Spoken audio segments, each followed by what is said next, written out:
देखो, तो हम लोग को अब करना है क्या, प्रूव करना है रूट टू ये root two is irrational number. तो बहुत इंपॉर्टेंट क्वेश्चन होता है 10th के लिए। सीबीएसई में क्वेश्चन तो गारंटीड आना ही आना है। अब कुछ को कंफ्यूजन भी होता है और रट के लेते हैं। रटना नहीं है, समझोगे ना एक बार तो ये सारा हो जाएगा एक बार में। तो बेसिक आ जाएगा, फिर किसी टाइप का क्वेश्चन होगा तुम अपने से उसको बना सकते हो। तो रटना समझ में बहुत अंतर होता है। रटा हुआ चीज आज है कल भूल जाओगे, लेकिन समझा हुआ चीज कभी नहीं भूलोगे, वो रह जाता है। या हल्का सा तुम क्लिक होगा वो सारा आ जाएगा।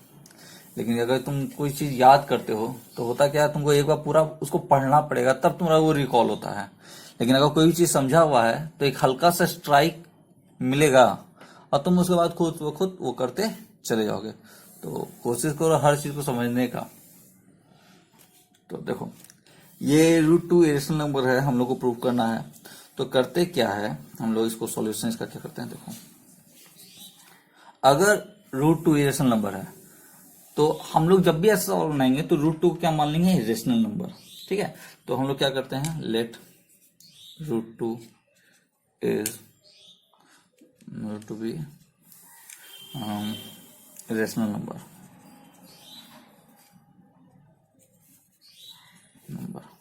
ठीक है, थोड़ा जरूरत पड़ेगा।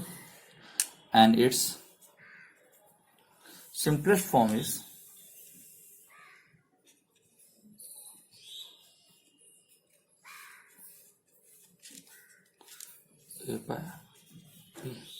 ठीक है। कोई भी रेशनल नंबर है तो फ्रैक्शन फॉर्म में क्या होगा, ए और बी। अब यहीं पे एक बेसिक चीज है, फ्रैक्शन है, रेशनल नंबर फॉर्म में है। तो याद रखना रेशनल नंबर क्या होता है, a number which is in the form of P by Q where Q is not equal to 0। यानी बी ये क्या होगा, नॉट इक्वल टू 0 होगा। और एक मेन चीज जैसे देखो 4/5 ये रेशनल नंबर है, और इसका सिंपलेस्ट फॉर्म जो होता है जो होगा वो रेशनल नंबर का कॉमन फैक्टर क्या है, 1। इसका भी मतलब इन दोनों का कॉमन फैक्टर क्या है, इसका फैक्टर हो गया 1/4, इसका हो गया 1/5। तो कॉमन फैक्टर क्या हो गया इसका 1। तो ये ए और बी का कॉमन फैक्टर क्या है, 1 है, क्योंकि ये सिंपलेस्ट फॉर्म में है ना, सिंपलेस्ट फॉर्म। अरे यार, ठीक है। तो अगर देखो ये सिंपलेस्ट फॉर्म में है, इसका नहीं होगा सिंपलेस्ट फॉर्म में, यानी कॉमन फैक्टर क्या होगा, ओनली 1। तो ये दोनों सेम ही है, तो इस मीन्स हम लोग लिख सकते हैं a/b इक्वल टू रूट 2। ठीक है ना। तो squaring both the side, squaring both the sides, दोनों तरफ स्क्वायर करते हैं तो क्या होगा, ए स्क्वायर करने से पहले एक स्टेप और लिख लेते हैं, चलो कोई बात नहीं यही हो जाएगा। ए बाय या एक कर ही देते हैं यहाँ पे, देखो इस बी को इधर ले आते हैं, रूट 2b होगा और स्क्वायरिंग कर देते हैं ऐसे। तो ये क्या हो जाएगा, a² बाय 2b²। ठीक है। अब एक चीज समझो, जैसे सपोज करो हम लोग कहें x इक्वल टू 4/5। x क्या है, 4/5 है। तो समझो ये x जो है क्या 4 से डिविजिबल होगा, या इसको दूसरा तरह समझो, जैसे 20 को लिखते हैं 4/5। तो क्या ये 20 4 से डिविजिबल है। और क्या ये 20 5 से डिविजिबल है। यानी कोई भी नंबर अगर मल्टीपल के फॉर्म में इस तरह से हम लोग लिखते हैं तो ये 4 से डिविजिबल होगा और 5 से भी डिविजिबल होगा। तो वही कहानी होता है यहां। ठीक है, देखो ये a² किसका फॉर्म में है, 2b के स्क्वायर फॉर्म में है। यानी a क्या है, 2 से डिविजिबल है ना। तो हम लिख सकते हैं ये a² is divisible by 2। And जब a² से है, जैसे सिंपल समझो, जैसे x² अगर लिखते हैं हम लोग 4/5, तो x² अगर डिविजिबल है 4/5 से तो उसका x भी डिविजिबल होगा। नहीं देखो अगर इसको स्क्वायर कर दे हम तो है तो x का ही फॉर्म, तो वो भी उससे डिविजिबल होगा। तो यानी a is also divisible by 2। ठीक है, यानी a क्या हो गया, डिविजिबल बाय 2 हो गया, यानी ए का एक फैक्टर हमको मिल गया क्या, 2। अब आगे करते हैं, ठीक। अब हम लोग नेक्स्ट स्टेप में क्या करते हैं, मानते हैं late A equal to 2c।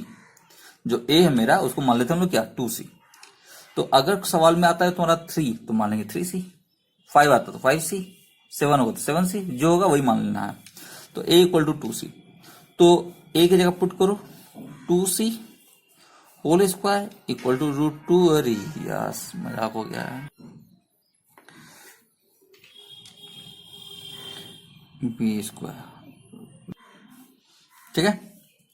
चलो तो ये हो गया √2 बी स्क्वायर। अब इसको तोड़ो तो ये क्या हो जाएगा, 4c स्क्वायर इक्वल टू, एक सेकेंड ये तो 2 था, √2 कहां से गया, 2b स्क्वायर, ठीक। तो अब देखो ये 2 इससे कट जाएगा और ये क्या हो जाएगा, 2c square equal to B square.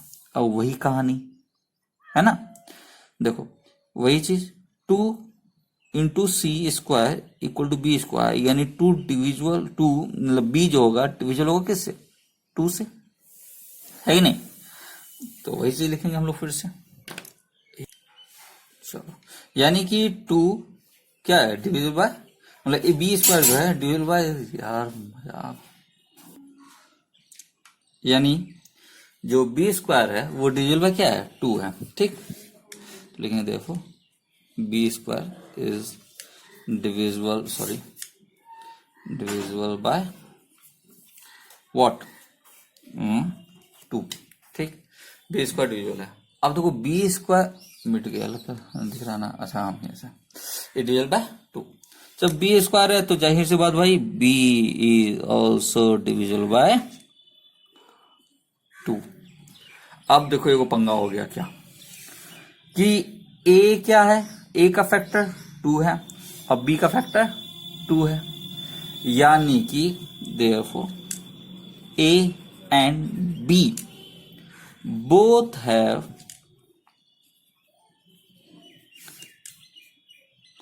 Common factor,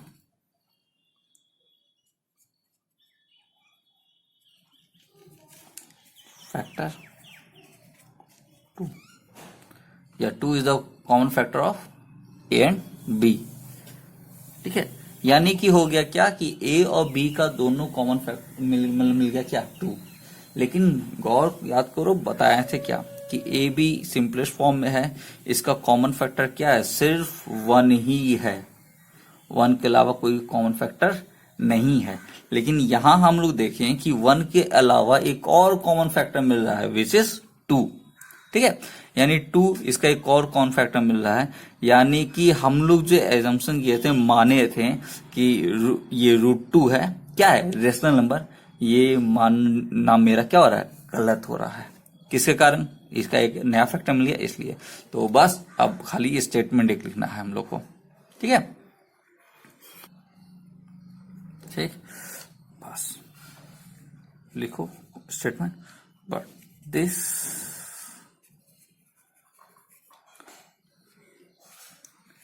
contradicts the fact that A and B have no common factor other than 1, ठीक है। यही हो गया। तो यही हम लोग माने थे कि भाई एक से ज्यादा इसका फैक्टर नहीं होगा, यही कंट्राडिक्ट हो गया हम लोग का कि भाई एक से ज्यादा मिल गया तब तो ये मेरा मानना क्या हो गया, गलत हो गया, बस हो गया, कहानी खत्म। तो कंट्राडिक्शन अराइजेस